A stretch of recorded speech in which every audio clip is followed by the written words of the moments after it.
Everyone, very very good morning to all of you. आज 10 minute के series के अंदर मैं आप लोगों के लिए लेकर आई हूँ पीपल डेवलपमेंट एनवायरनमेंट का एक टॉपिक, यूट्रोफिकेशन।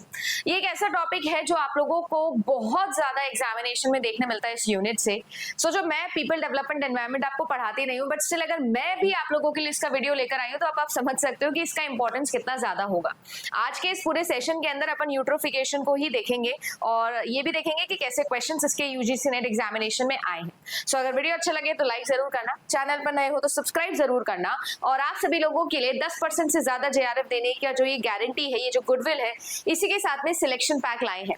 जैसे मैंने आपको बोला था, ऑनलाइन क्रैश कोर्स जो है उसमें जेआरएफ अड्डा नहीं बिलीव करेगा और वो नहीं लेकर आएगा, क्योंकि क्रैश कोर्स अक्सर क्रैश भी कर देते हैं तैयारी को। इसीलिए सिलेक्शन बैच है जिसमें 10 साल के previous year topic wise solve करवाए हुए हैं। पेपर 1 की हैंडबुक आपके पास में है और साथ ही साथ टेस्ट सीरीज है। ये सारी चीजों से आप अच्छे तैयारी कर सकते हो रादर देन क्रैश कोर्स, क्योंकि क्रैश कोर्स लास्ट टाइम पे, online crash course last time पे जो है वो बहुत ज्यादा बर्डन बच्चे को दे सकता है। अक्सर मैंने देखा है यूट्यूब पे लास्ट के 15 दिनों में भी आपको क्रैश कोर्स दे देते हैं लोग, जबकि आपको पता नहीं हो पाएगा। इससे सिर्फ और सिर्फ अपने ऊपर एक बर्डन क्रिएट कर रहे हो। तो या तो आप ऑफलाइन क्रैश कोर्स लो या फिर आप लोग सिलेक्शन बैच लो। इसी तरीके से जो है वो हम लोग मूव करने वाले हैं।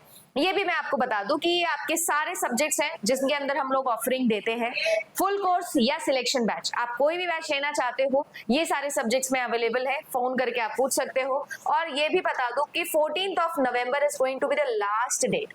इस डेट के बाद में सिलेक्शन पैकेज पे भी जो है वो हम आप लोगों को कोई भी एंट्री नहीं देने वाले हैं। वो इसलिए नहीं देने वाले क्योंकि मुझे लगता है कि इसके बाद आप ये 10 साल के प्रीवियस ईयर अच्छे से जो है वो कवर कर पाओगे। हाँ, अनटिल एंड अनलेस आप जून 2026 के लिए तैयारी कर रहे हो वो आप कर लो, और अगर आप जून 2026 के लिए जेआरएफ अड्डा के साथ में जुड़ते हो तो सिलेक्शन पैकेज में आपको फ्री दे दूंगी, ठीक है, क्योंकि तब आपके पास समय होगा।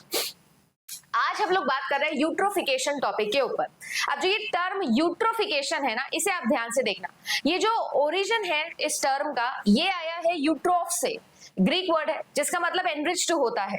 और इसकी जो डेफिनेशन है वो ये है कि जो भी न्यूट्रिएंट्स होते हैं, जो भी आपके नाइट्रेट्स होते हैं, फॉस्फेट्स होते हैं, ये आपके नेचुरली या फिर आर्टिफिशियली फ्रेश वाटर सिस्टम के अंदर जब आ जाते हैं, एडिशन इनका हो जाता है, तो अब इसे अपन यूट्रोफिकेशन बोलते हैं। So increase primary productivity of the आपका फाइटो प्लैंकटन्स, इसे अपन यूट्रोफिकेशन बोलते हैं। अक्सर आप देखते हो वाटर बॉडीज के अंदर, तो वाटर बॉडीज के ऊपर अगर आप देखते हो ना तो एक लेयर आ जाती है ना, जो आपके ये फाइटो प्लैंकटन्स होते हैं ना, ग्रीन ग्रीन हो जाता है, राइट। तो सारे के सारे जो न्यूट्रिएंट्स होते हैं उनका जब एडिशन हो जाता है नेचुरली आर्टिफिशियल वाटर बॉडीज के अंदर, इसे अपन क्या बोलते हैं, यूट्रोफिकेशन बोलते हैं। ये जो आप लोगों का यूट्रोफिकेशन है, इसमें कौन कौन से न्यूट्रिएंट्स जैसे कि नाइट्रेट्स, फॉस्फेट, ये सब का एडिशन हो जाता है। अब अगर बात किया जाए तो इसका प्रोसेस होता कैसे है या किस तरीके से आपको इसे रिमेंबर करना है, तो देखना, आपके जो न्यूट्रिएंट्स होते हैं वो क्या करते हैं, वो बहुत ज्यादा एनरिच कर देते हैं वाटर बॉडीज को। एक्सेसिव ग्रोथ होती है प्लांट की, एल्गाई की, जैसे मैंने बताया ग्रीन ग्रीन हो जाता है पानी के ऊपर आपका, है ना। इसको ये क्या कर देते हैं, एक्सेस के अंदर ग्रोथ हो जाती है इनकी। लाइट जो है वो पेनिट्रेट नहीं हो पाती है, और जब लाइट पेनिट्रेट नहीं हो पाएगी तो जो एक्वेटिक लाइफ है वो क्या होगी, वो सफर करने लग जाएगी। तो जो भी आप लोगों के प्लांट है या जो भी एल्गाई है वो क्या करने लगेगी, वो आपकी डिसॉल्व्ड ऑक्सीजन को क्या करने लगेगी, कंज्यूम करने लगेगी, क्योंकि लाइट पेनिट्रेट नहीं हो रही तो नया फोटोसिंथेसिस हो नहीं पाएगा। और इसी वजह से क्या हो जाएगा, ऑक्सीजन डिप्लीशन स्टार्ट हो जाएगा एंड डेड जोन बनना जो है वो स्टार्ट हो जाएगी। क्योंकि ये जो आप लोगों के सारे प्लांट होंगे ना, ये सब क्या नहीं कर पाएंगे, सर्वाइव नहीं कर पाएंगे, क्योंकि इनको फ्रेश ऑक्सीजन नहीं मिल पाएगा। और इसी वजह से जो है वो जितने भी हमारे water animal, I mean water जो हमारे एनिमल्स हैं, उन सबको क्या होने लगेगा, सबको जो है वो थ्रेट हो जाएगा, बहुत ही सीरियस ज्यादा, क्योंकि उनके पास में ऑक्सीजन नहीं पहुंच पाएगी। इस तरीके से ये जो प्रोसेस है, इस प्रोसेस को अपन बोलते हैं यूट्रोफिकेशन प्रोसेस। उम्मीद करती हूँ कि मैं आपको बता पाई होंगी। अब अगर मैं बात करूं तो एक नेचुरल यूट्रोफिकेशन होता है और एक कल्चरल यूट्रोफिकेशन होता है। नेचुरल का मतलब होता है कि जो नेचुरल प्रोसेस है ना, धीरे धीरे ओवर द टाइम वो न्यूट्रिएंट्स की लेयर बनती जाती है, उसे अपन बोलते हैं नेचुरल। अगर बात की जाए तो ये जो है ये आप लोगों का यूजुअली वेदर की वजह से होता है ना, वेदरिंग ऑफ रॉक्स की वजह से, सॉइल इरोजन की वजह से होता है, या ऑर्गेनिक मैटर का जो नेचुरल डिकम्पोजिशन होता है उस वजह से होता है। इसमें बहुत टाइम लगता है ना, बहुत सेंचुरीज लगती है इसके अंदर। और प्राइमरी प्रोडक्टिविटी जो है उसकी वजह से स्पीशीज कॉम्पोजिशन के अंदर चेंजेस आने के हो जाते हैं, जैसे कि लेक जितना जितना एज होता है कोई भी एक लेग वो उतना ज्यादा न्यूट्रिशियस हो जाता है। कल्चरल यूट्रोफिकेशन का मतलब ये है जो कि ह्यूमन एक्टिविटीज की वजह से इंक्रीज होता है। एंथ्रोपोजेनिक, जहां ये शब्द आपको दिख जाए ना एंथ्रोपोजेनिक, उसे अपन क्या बोलते हैं, उसे अपन लोग बोलते हैं ह्यूमन एक्टिविटीज के बिलोंगिंग में। अगर मैं बात करूं तो जो आप लोगों का ये पूरा का पूरा यूट्रोफिकेशन है ना कल्चरल, ये ह्यूमन एक्टिविटीज की वजह से होता है। और ये फर्टिलाइजर या सीवेज का जो डिस्चार्ज है या जो इंडस्ट्री से जो आपका एफ्लुएंस निकलते हैं ये उनकी वजह से होता है। Very very harmful, right. अगर बात की जाए तो ओवर द फ्यू डेकेड्स ये हो जाता है और इसी वजह से जो है वो एक्सेसिव यूज ऑफ ये फर्टिलाइजर्स और ये सारी चीजों की वजह से एक्वेटिक लाइफ जो है वो बहुत ज्यादा सफर करती है ना, बहुत ज्यादा।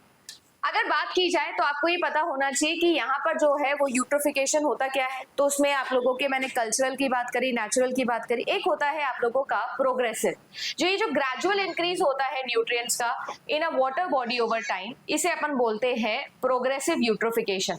अलग अलग स्टेजेस में होता है ये।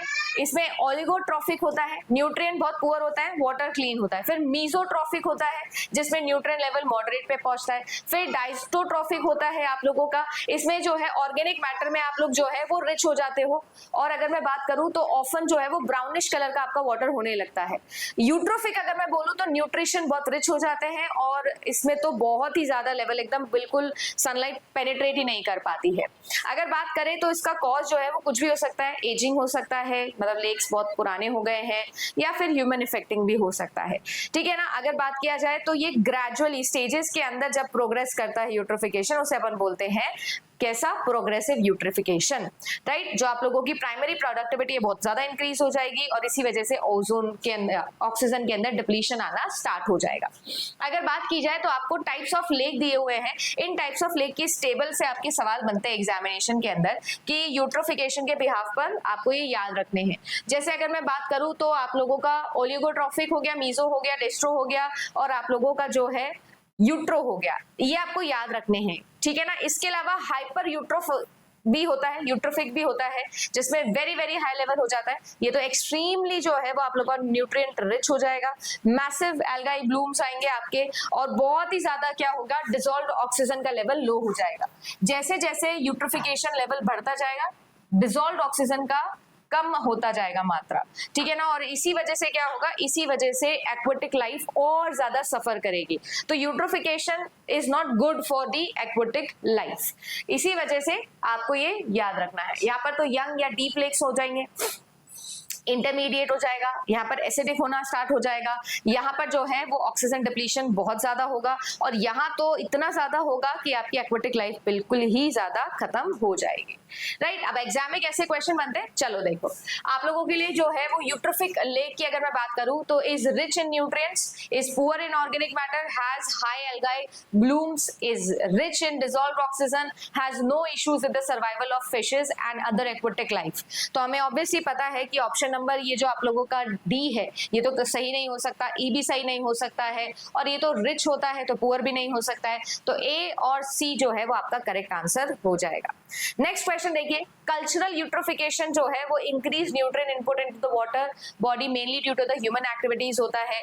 इससे जो है वो एजिंग होती है वाटर बॉडी की, वो क्या हो जाती है, एक्सेलरेट हो जाती है। तो यहाँ पर अगर देखें तो पहली बात तो सही है, दूसरी बात यहाँ पर सही नहीं, क्योंकि एजिंग जो है वो कल्चरल नहीं होता है, कल्चरल नहीं होता है वो यूट्रोफिकेशन आपका, ठीक है। नेक्स्ट क्वेश्चन जो है वो आपके लिए होमवर्क का क्वेश्चन है। आज मुझे इसका कमेंट सेक्शन के अंदर आप लोग आंसर बताएंगे। लेट मी सी कितने लोग जो है वो इसे आंसर कर पाते हैं।